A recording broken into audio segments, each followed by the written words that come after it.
Sa mundo ng tennis, nagwagi ang Team Philippines sa Asia Pacific Paddle Cup matapos talunin ang Hong Kong sa championship na ginanap nitong weekend sa Kuala Lumpur, Malaysia.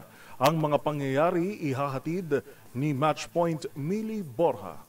Nagwagi ang Team Philippines sa Asia Pacific Paddle Cup 2025 matapos talunin ng Hong Kong sa 3-0 na score sa kampyonato na ginanap nitong weekend sa Kuala Lumpur, Malaysia. Pinangunahan ng Paddle Pilipinas ang koponan ng bansa sa pagkakamit ng tropeyo. Itinanghal na men's MVP si Filipino tennis icon Johnny Arcilla, habang sa Asia Pacific No. 2 Joanna Tao Yitan ang nakakuha ng women's MVP. Nagpakitang gilas ng Pilipinas sa unang araw ng torneo matapos naigi ng bagong debut na Pakistan with 5-0 score at Hong Kong with 4-1. Sumunod ang 4-1 na panalo laban sa Malaysia bago nagtala ng matinding 5-0 sweep kontra naman sa South Korea sa quarterfinals. Sa semifinals, muling tinalo ng Pilipinas ang Malaysia at 3-0 upang makapasok sa finals. Sa dulo, muling dinumina ng team ang Hong Kong para sa kanilang kampyonato. Samantala, nagkasya naman sa bronze medal ang host team na Malaysia. At yun ang mga latest updates sa mundo ng sports.